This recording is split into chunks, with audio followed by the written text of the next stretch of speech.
नमस्कार, welcome to career 247। मैं हूं प्रशांत धवन। नाउ 20 दिन से भी ज्यादा हो चुके हैं और भारत की स्टेट केरला में एक ब्रिटिश F-35 फाइटर जेट पड़ा हुआ है। और जब मैं कहता हूं वर्ड पड़ा हुआ है, यही वर्ड यहां पर यूज करना पड़ेगा, क्योंकि ये F-35 फाइटर जेट जो यूएसए भारत को बेचना चाहता था, आपको याद होगा जेडी वैंस भारत में आए थे और ओपनली कहा था कि भारत को सर्वश्रेष्ठ फाइटर जेट परचेज करना चाहिए और इसलिए F-35 परचेज करो, आपके डिफेंस के लिए सबसे बढ़िया रहेगा। उसके बाद कई बार ट्रंप ने, कई बार इनके वेरियस और मिनिस्टर्स ने F-35 की बात करी, मगर पिछले 20 दिनों में पूरे भारत ने जो ये F-35 फाइटर जेट देखा है केरला में, जो वापस उड़ भी नहीं पा रहा, ना यूके जा पा रहा है, इसकी मरम्मत भी नहीं हो पा रही आज के समय। और अब न्यूज़ ये आ रही है कि इसको यहां से अगर हटाया जाएगा ना, तो मोस्ट प्रॉब्ली तोड़ के इसको ले जाएंगे।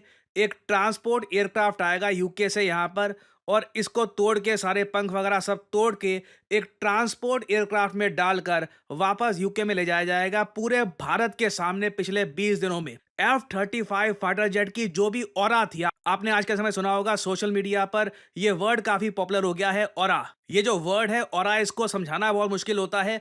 कई बार आपने देखा होगा कोई व्यक्ति आपके सामने आएगा या फिर उसको आप देख रहे होगे, उसकी जो विशेषता है, उसकी जो ताकत है, वो अपने आप में उसकी एक ऑरा क्रिएट करती है। फॉर एग्जांपल अगर मैं कहूं कि रिसेंटली शुभमन गिल ने जो डबल सेंचुरी मारी है इंग्लैंड में, उनकी ऑरा ही अलग ही दिख रही है। नाउ F-35 फाइटर जेट की भी जो ऑरा थी ना, पिछले 20 दिनों में तो मैं कहूंगा भारत में बिल्कुल डिस्ट्रॉय हो गई है। इंडियंस ने इतना मजाक बनाया है F-35 फाइटर जेट का, मीम्स बनाई है, और ये मीम्स बनाना बनता भी है, क्योंकि किसी ने सोचा नहीं था कि F-35 फाइटर जेट एक मामूली सी नेवल एक्सरसाइज में पार्टिसिपेट करते करते ऐसा वहां पे प्रॉब्लम आ जाएगी कि 20 दिन से स्टैंडर्ड पड़ा रहेगा और इसको हिलाना इम्पॉसिबल होगा। मैं देख रहा हूं यूके मीडिया ने फाइनली 20 दिन के बाद ये टॉपिक कवर करना स्टार्ट कर दिया है। पहले तो देखो, मैं साफ साफ बता दूं, अगर कोई ये इंडियन इक्विपमेंट होता, कोई तेजस फाइटर जेट होता या फिर कुछ और होता, अब तक पता नहीं कितने दर्जनों आर्टिकल पब्लिश हो जाते। मगर ये F-35 वाली न्यूज़ को कई हफ्तों तक वेस्टर्न मीडिया ने कवर किया नहीं। अब मैं देख रहा हूँ एक दो दिन पहले द टेलीग्राफ फॉर एग्जांपल, इन लोगों ने रिसेंटली आर्टिकल पब्लिश कर दिया था कि भारत दुश्मन है, इंडिया इज द एनिमी। बहुत शॉकिंग आर्टिकल था। ये लोग अब यहाँ पे आर्टिकल पब्लिश कर रहे हैं कि इंडिया ने मॉक किया है रॉयल नेवी को over stranded F-35 fighter jet. Again मुझे समझ नहीं आ रहा कि ब्रिटिश मीडिया सडनली इंडिया के बारे में ऐसी बातें क्यों लिख रहा है। हमने कोई रॉयल नेवी को मॉक नहीं किया है, बिल्कुल। केरला टूरिज्म ने ये F-35 फाइटर जेट को लेकर एक एआई जनरेटेड एनिमेटेड इमेज ये यूज करी और यहां पर लिखा है यूके F-35B। इसकी स्टेटमेंट है, इसने कहा है कि केरला इतनी कमाल की जगह है कि मेरा जाने का मन ही नहीं करता। एक बहुत ज्यादा आप कह सकते हैं इनोसेंट सी मीम है। आप जानते हैं, मैं जानता हूं, यही कोई इंडिया का कोई होता ना फाइटर जेट, ये कोई गांव के लोग कुछ गायें बैल वगैरह कुछ सांप वगैरह वो दिखा रहे होते, और उसके बाद इंडियंस जब बोलते कि ये रेसिज्म है, ये गलत तरीके से हमको यहाँ पर ये दिखाया जा रहा है, तो उसके बाद वेस्टर्न मीडिया कहता कि हम तो यहाँ पर मजाक कर रहे हैं। अब देखो, इतने नॉर्मल से मजाक को लेकर भी ना ब्रिटिश मीडिया ये रिपोर्ट कर रहा है कि हमने यूके की रॉयल नेवी को मॉक किया है। और अगेन इंडिया ने मॉक किया है कि जब भारत सरकार बैठ के यहाँ पर मॉक कर रही है। तो देखिए, यूके की नौसेना को ये देखकर पीड़ा बहुत है कि इनके F-35 फाइटर जेट जो क्राउन जूल है आज के समय यूके की नेवी का, इसका इतना बुरा हाल हो चुका है कि ये बिल्कुल टेक ऑफ नहीं कर पा रहा और इसको डिसमेंटल करके भारत से निकाला जाएगा। बट अगर यहाँ पे आपका सवाल ये है कि क्या ये F-35 फाइटर जेट भारत के एयर डिफेंस को टेस्ट करने के लिए भेजा गया था? वेल, अगर भेजा गया था तो ये टेस्ट बुरी तरीके से फेल हुआ है। देखो यहाँ पर हुआ क्या, 14 जून 2025 को भारत और यूके ये अरेबियन सी में बिल्कुल केरला के कोस्ट के करीब एक युद्ध अभ्यास कर रहे थे। यूके के एयरक्राफ्ट कैरियर से F-35 उड़ा। कुछ क्लाइमेट में कुछ हवा जरा चल रही थी, थोड़ा सा तूफान सा आया और इसको इमरजेंसी लैंडिंग करनी पड़ी। कोई ऐसा नहीं है कि कोई चीज़ ने हिट किया है इसको, कुछ नहीं, अचानक से बस इसको इमरजेंसी लैंडिंग करनी पड़ी।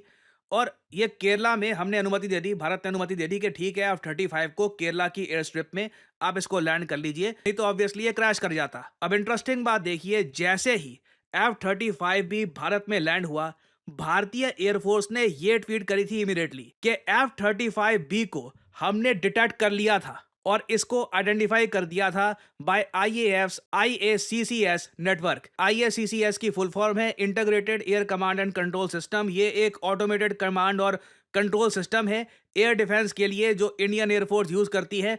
ये ऑल ओवर इंडिया काम करता है। कोई फाइटर जेट चाहे किसी भी लेवल का हो, ये लोग आज के समय इतने कैपेबल हैं कि जल्दी से जल्दी इसको डिटेक्ट कर लेते हैं। और इंडिया ने ओपनली ये बात दुनिया को भी बताई, हालांकि वेस्टर्न मीडिया ने इस बात को बिल्कुल ना के बराबर कवर किया है। क्यों?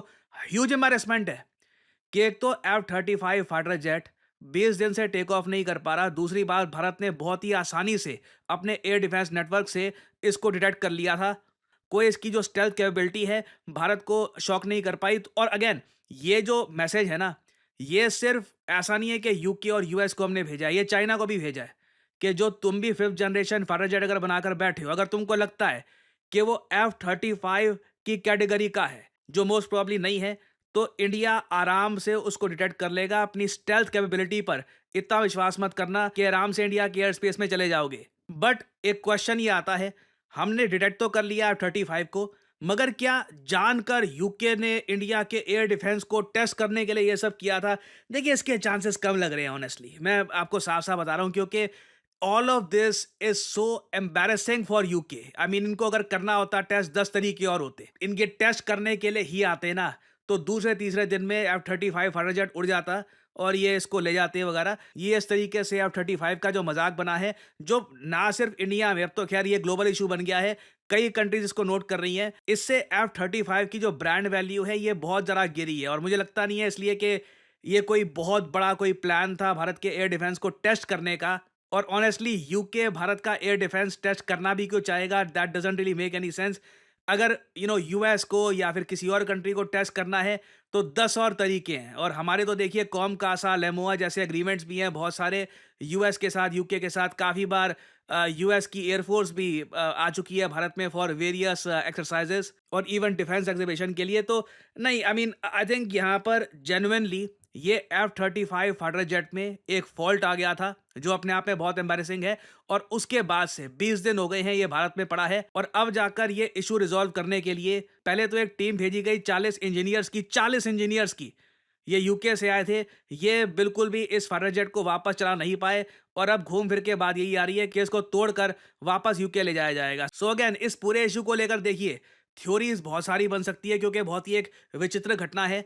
मगर मैं यूजुअली फैक्ट्स के हिसाब से काम करता हूं, जो काफ़ी हद तक ऑफिशियल वर्ड है उसके हिसाब से वीडियो बनाता हूं। तो लगता नहीं है कि यहाँ पर यूके ओपनली इंडिया का एयर डिफेंस टेस्ट करने की कोशिश कर रहा था। अगर कर रहे होते तो ऑब्वियसली उसके बाद और कोई ना कोई स्टेटमेंट ज़रूर आती।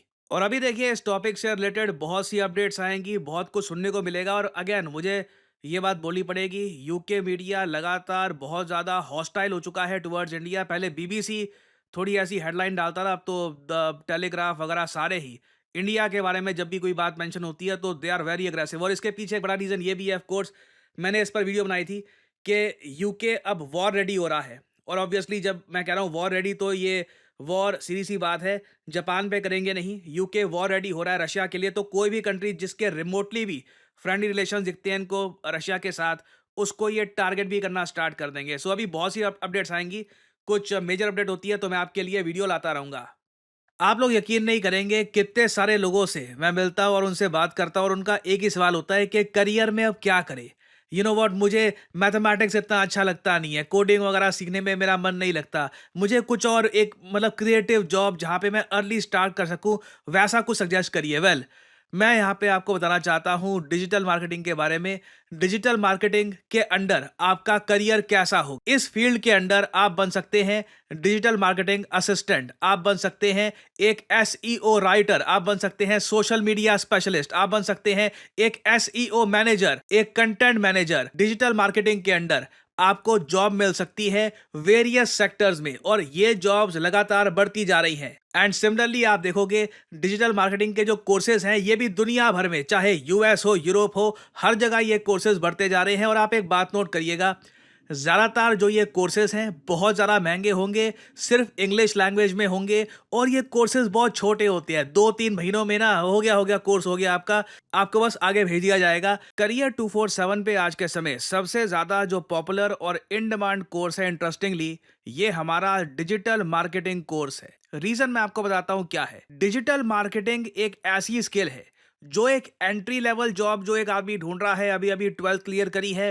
पहली जॉब ढूंढ रहा है, कहीं पर जॉब एक्सपीरियंस मिल जाए, उसके लिए डिजिटल मार्केटिंग बहुत ही एक इंपॉर्टेंट जरिया हो सकता है अपनी पहली जॉब प्राप्त करने का। जो ऑलरेडी लोग जॉब कर रहे हैं वो काफ़ी बार डिजिटल मार्केटिंग का कोर्स करके अपने आप को अपस्किल करते हैं, और साथ ही साथ बहुत से लोग जो खुद का बिजनेस रन करते हैं वो जानना चाहते हैं आज के समय कि डिजिटल मार्केटिंग कैसे काम करती है, खुद के ब्रांड को वो कैसे प्रमोट कर सकते हैं। और इसलिए मैं कहूँगा करियर 247 का डिजिटल मार्केटिंग कोर्स ये फ्यूचर का कोर्स नहीं है, this is the course of now.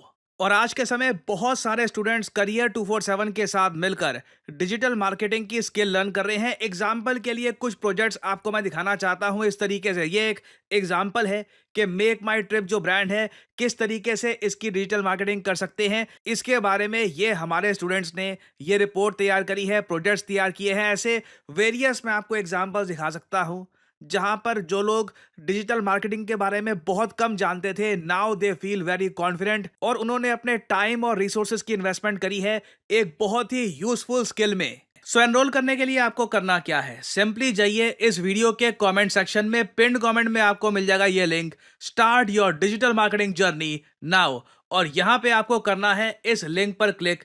आपके सामने खुल जाएगा ये पेज। इधर अपना नाम, ईमेल आईडी, फोन नंबर और ऑब्वियसली डिस्काउंट कोड यहाँ पे डाल देना PD10, ताकि जो प्राइस है इस कोर्स का इससे बहुत ज्यादा कम प्राइस में आपको ये कोर्स मिले। अगर आप कोड डालना भूल जाओगे तो प्राइसेस आपको काफी इंक्रीज मिलेंगे यहाँ पर। So always enter the code PD10 and simply apply, that's all I am saying, simply apply. Career 247 की तरफ से कंसल्टेंट आपको कॉल करेंगे, आप बात कर सकते हैं, जानकारी और ज्यादा प्राप्त कर सकते हैं और आप स्टार्ट कर सकते हैं अपनी journey in the world of digital marketing. और याद रखिएगा, this is not just digital marketing, this is digital marketing with generative AI। So इसी नोट के साथ यह है वीडियो का अंत। Thank you for listening and as I always say, may the gods watch over you.